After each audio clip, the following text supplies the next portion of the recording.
I'm here with Chris, the kayak whisperer, and his kayak sniffing dog Finn, and we're here to try and figure out what the best kayak is for me. I'm going to rely on his sixth sense to put me into the right boat.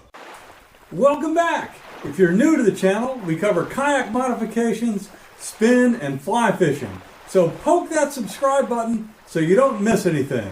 If you've been following my YouTube channel for the last 2 years, you know that I've been in a paddle kayak, and I'm ready to take the plunge and move up to a pedal. So I've come up here to talk to my buddy Chris, who runs Hook, Line, and Paddle here in Wilmington. And if you're within, I don't know, 1,000 miles of this location, you need to come here because he's got all the models here that are appropriate for kayak fishing and is famous in the area as being a kayak whisperer. Chris, how long have you guys been in business here? Well, we opened in 2007. There's always been a kayak shop here since around 2000. We took it over in 2007. And if you want to go to the dark side, he's got some stand-up paddle boards here too. And he carries used consignment kayaks if you want to investigate those. And don't forget, if you purchase a boat from us and purchase all your accessories from us, we don't charge an installation fee. No installation fee.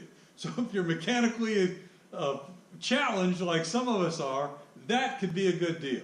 And you get to pet his dog and his cat when you're here in the store as well. And Chris, you've narrowed it down to 2. Yes. I think the where you fish and how you fish, the 2 best choices are either going to be the new Jackson Coosa FD or a Native Slayer 13 Propel. Well, let's go through the different features of each. Let's start with the big numbers. How long are they and how much do they weigh? Okay, so the Jackson Coosa FD is 12 feet and comes in at 115 pounds with the flex drive installed. Remove the flex drive, the boat comes in at 102. Moving over to the Native Ultimate 13, I'm sorry, the Native Slayer 13, we're at 102 pounds with the drive system. Drive system out, we're down to 88 less dog. Chris, how am I going to deal with all that weight? I'm almost 66. I don't know if I got the guns to deal with that. You're going to deal with it the same way Popeye did. Spinach? Spinach. Spinach! Oh, it worked, Chris. I think I could deal with the weight on both of these. But where can I hold that spinach when I need it? The Coosa FD, they give you their Orion insulated mug and their cup holder. So I could put the spinach right there for when I launch and pull it out. All right. And for me, early mornings, I get a cup of coffee. Coffee works too. It's track adaptable, so if you don't want your cup holder on this side, it's transferable between this and your ramrod holder. So Chris, I think maybe the best way to compare these things and help me come to a decision is let's just go start at the front, the bow of each, and work our way back and compare the features. We can do that. So let's start over here with the Coosa. With the FD, your bow hatch also includes your paddle part, which we'll show you in a little bit. All you have to do is pull your 2 flaps back. You have ample storage inside. Being sail tops are completely hollow, so you can really pack them full of gear. As we move back down the boat, your drive system is held into position by these 2 T-bolts. So once you loosen them, slide them out of the way. Drive's removed. Install your drive. T-bolts back on. A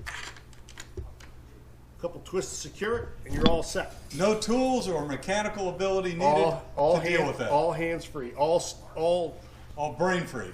All Steve prepared. All right. Coming back through, so both boats are designed to stand up in. So you have sea deck down for comfort. With the track systems again, you can add your cup holder, your rod holder. You can switch them back and forth. You can put different accessories up while you're there. Now, one of the key features with the FD compared to the Slayer, they put this system in. So if you're in shallow draft, props all the way up, so you don't have to lift the Propel system up like you do in the Native. They also did this if you're bass fishing. If you run across some weeds, you're able to clear your prop.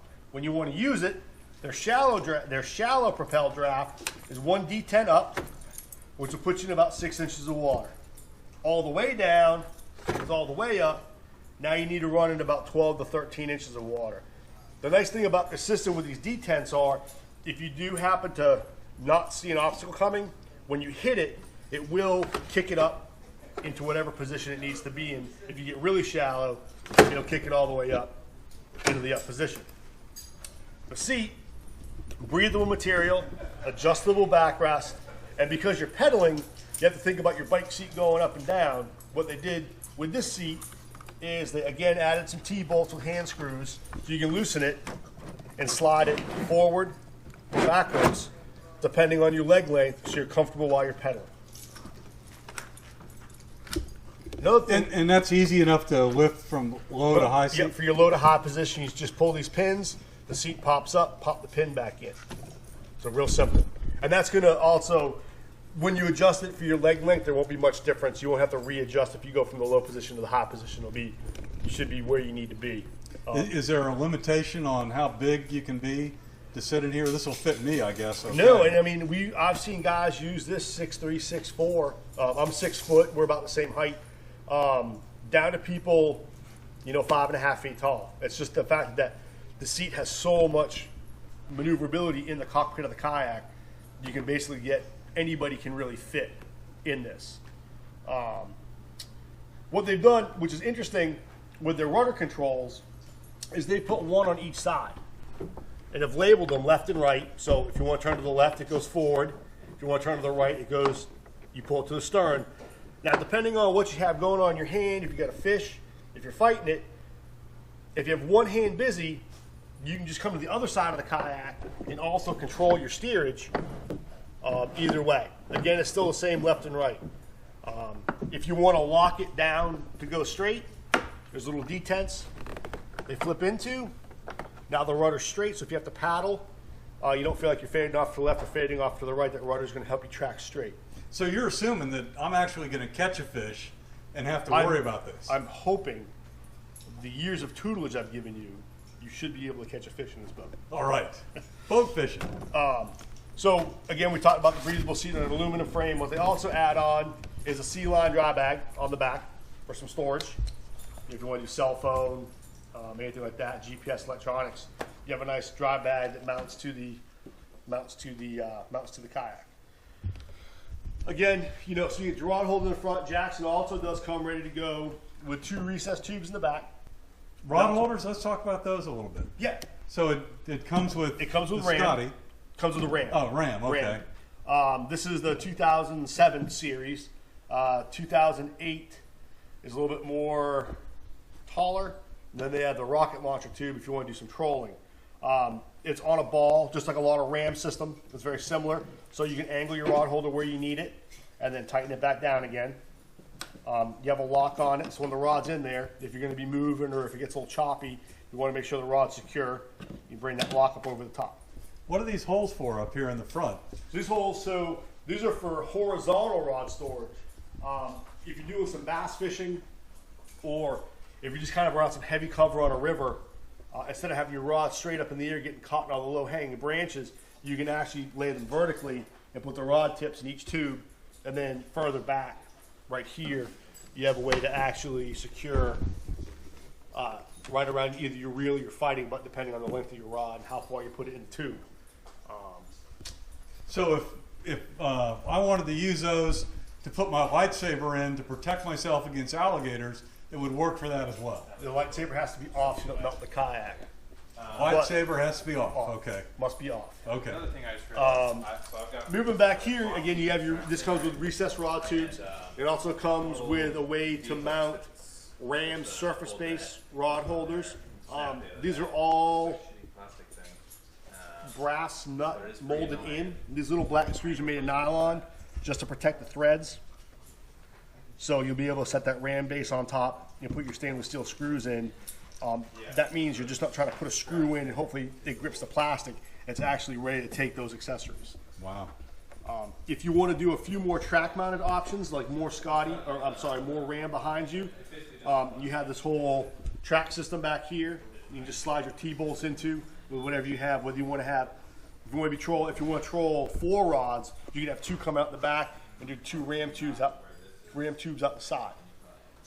For storage in the tank well, and Steve, I have fished with you before, and you do bring almost all of Bass Pro Shop. Yeah, so how much of Bass Pro Shop can fit into this hole right here? Probably 67.3%. I don't know if that's going to be enough for me, but it's done with bungee, so if you put in a box or tackle bag, it's secured. If you need to, you can unhook it. If you have a larger container to put in there. Also, it's adjustable. Again, all tool free. With these wing nuts, just loosen it, slide this where it needs to be, and retighten it back down. So you do have quite a bit of options back here. Or if you did a small cooler and it's kind of tall, you'd be able to come up over the top of it to secure something down.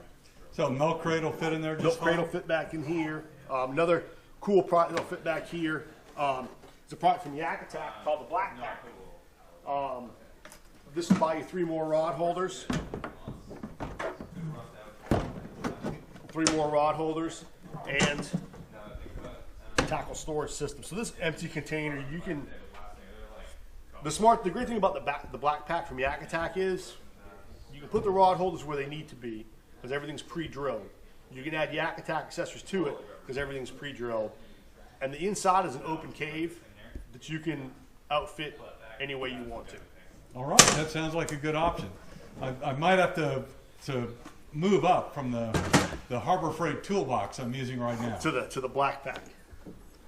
Again, so then through the back of the stern, you also have more storage. The storage unit back here in the stern kind of plays 2 roles. Of course, you have access to the inside of the hull for more storage. Another thing they wanted to do, that if you were going to take this kayak out and do some river fishing, you know, if you're going to be in the mountains of North Carolina, you know, Virginia, West Virginia, Tennessee, you can pull this pin. The rudder comes off. You'd leave the drive system at home, and now you have a 12-foot kayak you can paddle down a moving river. So things you'd be concerned about is shallow areas with river rocks. You know, might have class 1 or class 2 sections of whitewater you're going through. You wouldn't want the rudder on, and you wouldn't want the drive on. So again, it's super easy to take all that stuff apart. Even though the drive will pop up if it hits something. Right. Better to leave it off. I think the answer to that question would be you fish that river and you know whether it's feasible to bring that drive system along or not. If you're going to be going up and down constantly because of the shallow areas, personally, I'd probably leave it at home. If there are going to be long stretches you can pedal and short stretches you'd want it up, then I'd probably bring it with me. That's going to really dictate what water body you're on and how you want to set that up. What's this for back in here? 1, carry handle. 2, micro power pull. So this is tapped out again with the nylon screws just to protect the threading so they don't get ruined. You take all these screws out, you put your micro power pull base on, run the hardware back into it, and now you have a battery powered stakeout anchor. So Chris, one of the things that I know I'm going to need in the shallow water is the ability to paddle. How does this thing move with a paddle, and is there an easy way to keep this out of the way when I'm pedaling? There is. So both the Jackson Coosa and the native Slater 13 paddle extremely well. And when you're in shallow water conditions, if you want to stand up and pull around a sight cast, you're going to need a way to get around other than your foot drive or your propel system. So with the FD, you have the option of pulling on the side with a bungee, or if you're up, stand up paddling it, searching for fish. Instead of having to bend back down and hook it on there, on the front it has the paddle part. All you have to do is slide that front paddle blade in and keep it off to the side. It's out of the way of standing. And if you see a fish, like a tailing red, all you gotta do is slide that paddle in and cast instead of trying to squat down and fumble and try to get it back. Okay. Okay. And while we're speaking about paddles, these Propel boats, both of them, the Coosa and the Slayer, they're a little wider for standing. And so paddle length has to do all with height, but nowadays with the boats getting wider, it also has to do with the width of the boat, trying to find that sweet spot. Sometimes it's not easy. What Accent did with a few of their lines, this is their trophy angler. It comes as a 240 and extends all the way out to a 260 centimeter paddle in 5 centimeter increments. So you can go and it just snaps in right here. Snaps right in. So you can get out there, you can fiddle with it, and you're on the water you can just adjust move it around. Okay. Yep. So That's kind of a nice thing. Now that really bodes well also with the FD having a high-low seat position. When you're lower to the water, your paddle needs to be a little shorter because you're closer. When you move that seat up, you're further away, and that paddle became too short. So instead of having to carry two different paddles with the high position, the low position, the I'm pulling, I'm not pulling, I'm just paddling, one-shot deal out the door, a slider paddle. So what does the cat think in terms of how fast these things will go? I read that this has a 1 to 12 gear ratio. And the Slayer has a 1 to 10. A 1 to 10. So, you know, I think she's more concerned about what seat's free to sleep in during the day than their actual speed. Okay. Which one of these will go faster then, given those gear ratios and the weight, the width, and the length? Because that all comes into play, right? It does, and I think it kind of gets to be splitting hairs. You know, I haven't had them both on the water together, but if you look at the mechanics of it, this should be a little faster because it's a foot longer. I think it wouldn't be much faster because we have a 12-to-1 gear ratio between a 10-to-1 gear ratio. They all have a terminal hull speed because they displace water. So if you and I each hopped in one and just pedaled as hard as we could, I think the Slayer is going to pull ahead just a little bit. It might eke out maybe 10 or so feet in front of you, but once that max hull speed's taken, there's no way I can pull away from you. There's no way you can catch up to me. So if you really came in here looking at these two kayaks and you said which one's faster, it's really splitting. That really isn't part of the conversation because it's just so finite in their speed differences. I don't think it really matters. I mean, what matters is that they're 12 plus feet long and being a displacement hull, having that hull area to glide across the water is what's going to give you your speed.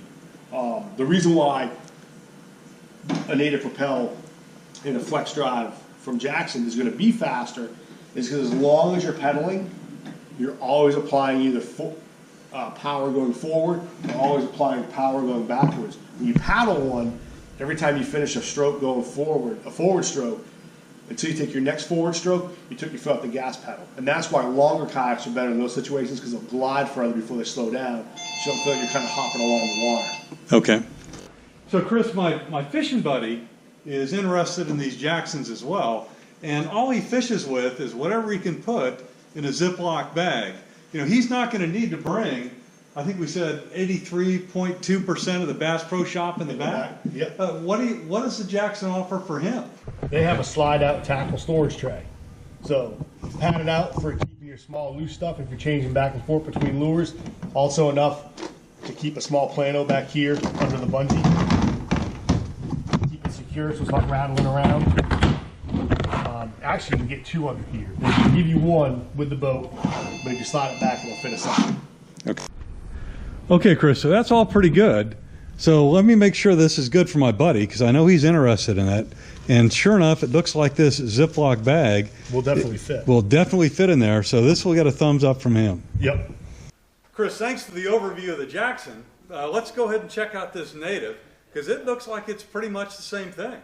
It's close to it. So the native Slayer 13 is 13 feet. That thing's 12. 12 feet. So this is going to be a foot longer, which means technically it should be just a hair faster because they're displacement hulls. So the longer the hull, the faster it goes. What about the difference in width? We didn't talk about that over there. Widths are going to be very similar. This guy's coming in at 35. This guy's coming in at 33 and a half. Okay. So, and that width's there because you can stand in both of them. Native put a little bit more of a tunnel hull underneath it, so you can make the boat just a little skinnier. Jackson went with a flatter hull for the same, achieving the same purpose, which made the boat just a hair wide. But they're both pretty stable for... They were both built to stand up. Okay. It wasn't something we figured out. They built both models to be something you can stand up in. Okay. We have a front hatch in this kayak. It's bungeed down, so while you're fishing, you can go ahead and lift it up. You can get out the gear that you need. When you're done, it will kind of self-close itself with the bungee. It's also scuppered, so if you want water to drain out of here, which rarely water gets in, I would pull the scupper. I prefer to not have storage areas in my kayak with the scupper plugs in, because if I do get some salt water in it, I don't want my gear sitting in that salt water all day. I'd rather just have a drain and let the gear dry and move on. So that's kind of my personal preference. If you want to leave it plugged, you can. So that's a feature that the Coosa does not have. Correct. Correct. Very similar again, you have track up on both sides that you can add more gear to. Tracks here in front of the drive system. This one comes with a battery box. If you want to add a fish finder to it, you can store it inside there. And that's something the Jackson didn't have. Correct. We talked about how you just undo those 2 thumb screws to pull Jackson's foot drive off. For the Propel from Native, you pull back these 2 clips, grab the handle, and now it's off. For this one, lowering and raising, you need your foot of water when it's down. Right now, just like the Cuda, you're gonna need about 4 inches to paddle in. So all we do here, prop straight up and down, lift up, remove the plate, drop in position, put the plate back on, off you go again, forward and reverse. So this needs a foot of water to with it down, with you sitting in it with your gear, you're gonna sink it down a little bit in the water. 12 to 14 inches, depending on how big you are and how much gear you're carrying.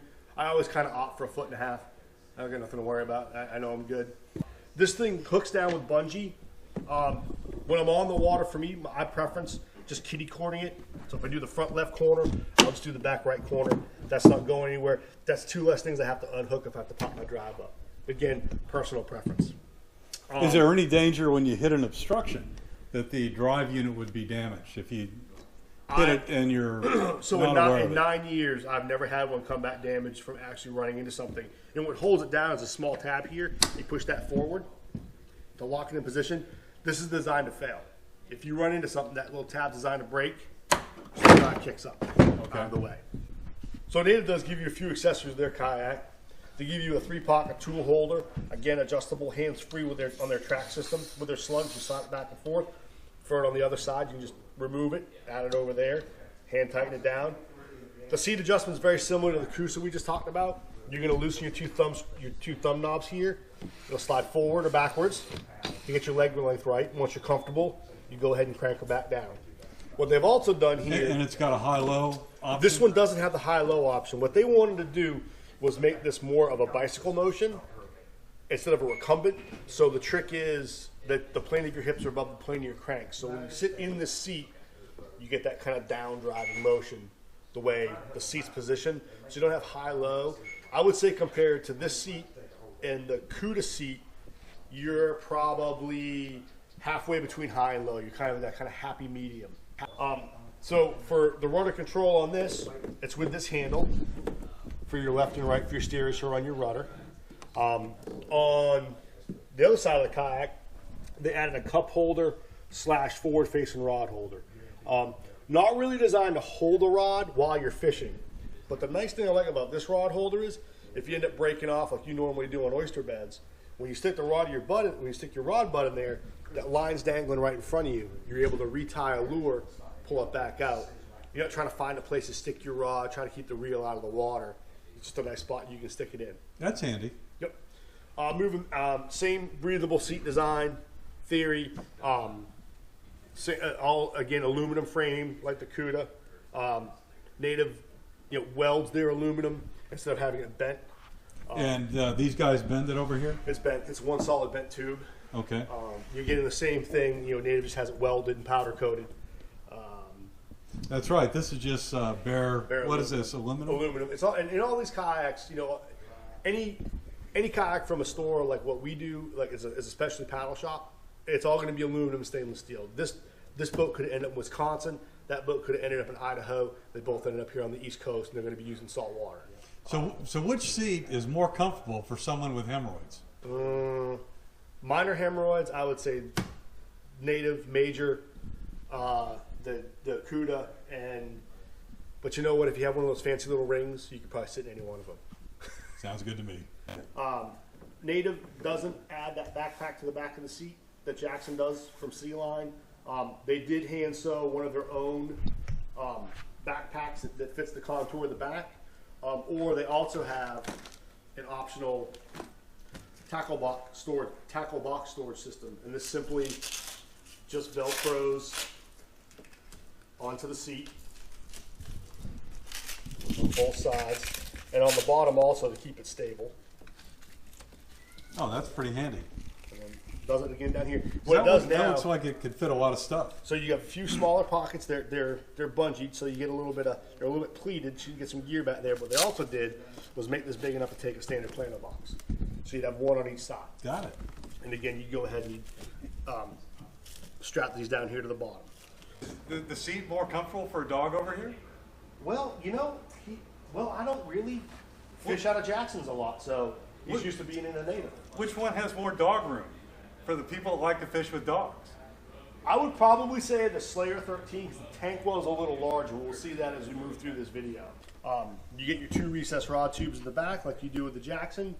You do have you can adjust your bungee back here. The only thing they didn't do, they just go ahead and did screws right in their slugs. So you can't keep them a little loose and adjust it while you're on the water, but the friction of it hold it, or carry a small screwdriver.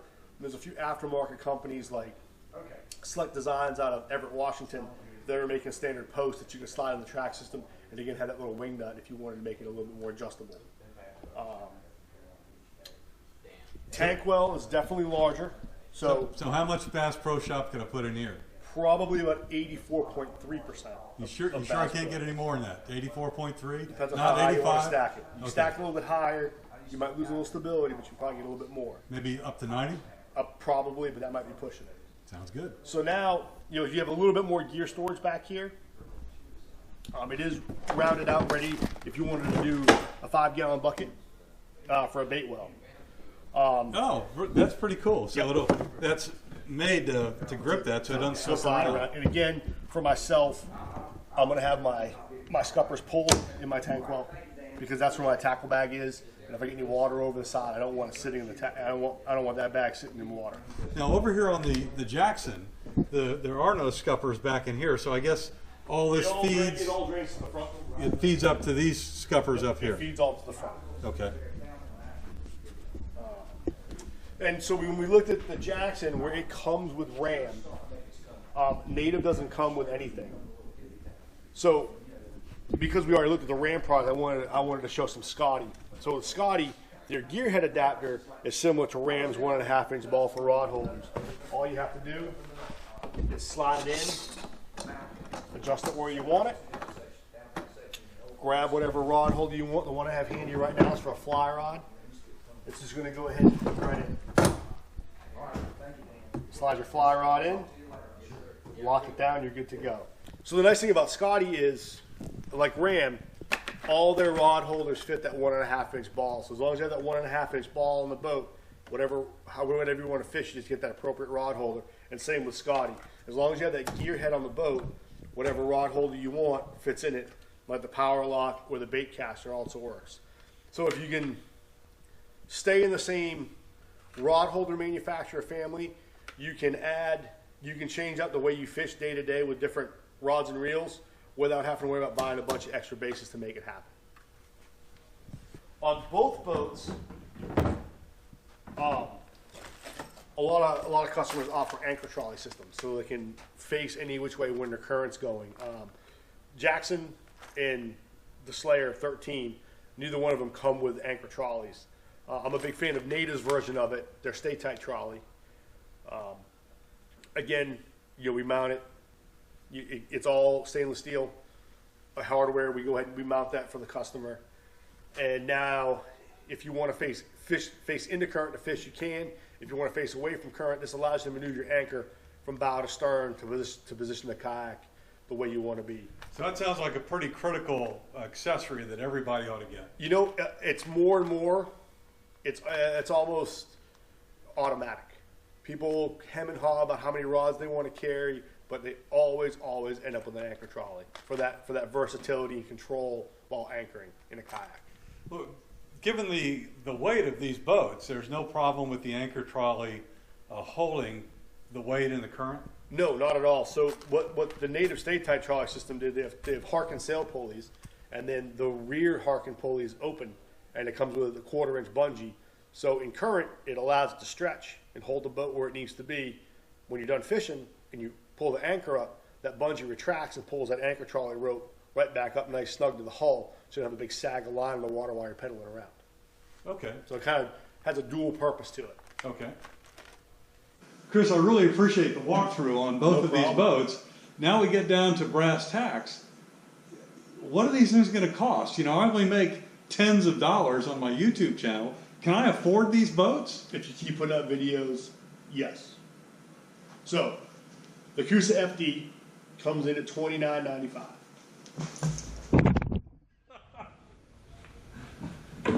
Oh, my God. My God. Now, make it better for me, please. Now the Slayer 13 does come in at $24.95. And the main difference is that Jackson, like from the factory, gives you more things on the kayak. Where you have the rod holder, the insulated mug, the cup holder for it, the sliding tackle storage, the bag on the back. So they're a little bit more assembled when they come to us. How much would all that cost if I had to buy it separately? You know, it starts adding up. I mean, the cups alone are $35, a cup holder. We sell as an accessory because, again, with this T-bolt system on the bottom, will fit any track system. They're $20. This is about $35. Looking at the bag on the backs, close to $60. I'm not quite sure because this isn't really an aftermarket piece you can buy. That's obviously, you know, they had to mold it and create a mold for it and design it and make it. You know, putting the rod tubes in the front, extra cost. So there's a little bit of added value. But what about the cat? Does the cat come with it? Well, cat, if you can get, like I said, if you get a cat and go fishing with you, that cat shouldn't cost you anything. Okay, free cat. Okay. Free cat. You know, they do stuff, you know, will give you GoPro mounts. Oh, I didn't see that. So before. if you want to record Okay. yourself out there fishing, you have a GoPro mount. That's important to me. Yep. So they've teamed up with a few different companies and added their accessories onto it. So it's kind of almost a one-shot deal. Just, okay, we'll just trick it the way I want. Let's just go. Okay. With the Slayer 13, it comes in at $24.99. They don't give you as much stuff. You know, you get the front hatch, you get your tool holder. Yeah, I like this tool holder thing. You know, your seat, your drive system, your 2 recessed tubes in the back. Comes standard with all your bungee. You know, the only thing you're going to add now is you're going to add some kind of rod holder, you know, a few rod holders. Both of them, if you want an anchor trolley, you have to add them to it. That's going to be an additional cost no matter which way you go. Anchor trolley. Then you have to add the tackle bag, which is $79. So I wouldn't say that this is much more expensive, even though on paper it is. You're just getting a lot more equipment with it. With the Slayer, you're getting just what you need, and then you can kind of build it out more custom. It's more customizable for you. You might just be happy with 2 rod holders behind you, and this is going to be unnecessary. You know, so it just depends on how you want to fix things. Okay, guys, you've heard this. This is a long video, but it's really informative. So, which of these two do you think I should get? And will that match up with what Chris recommends and what I eventually choose? So throw it in the comments below because I need help. That thing is expensive, but by the time I get this thing rigged out, it's probably pretty much the same thing. Help! What's your experience? Do you have an FD? Do you have a Slayer? Which would you pick again? And just give me that advice. Thanks.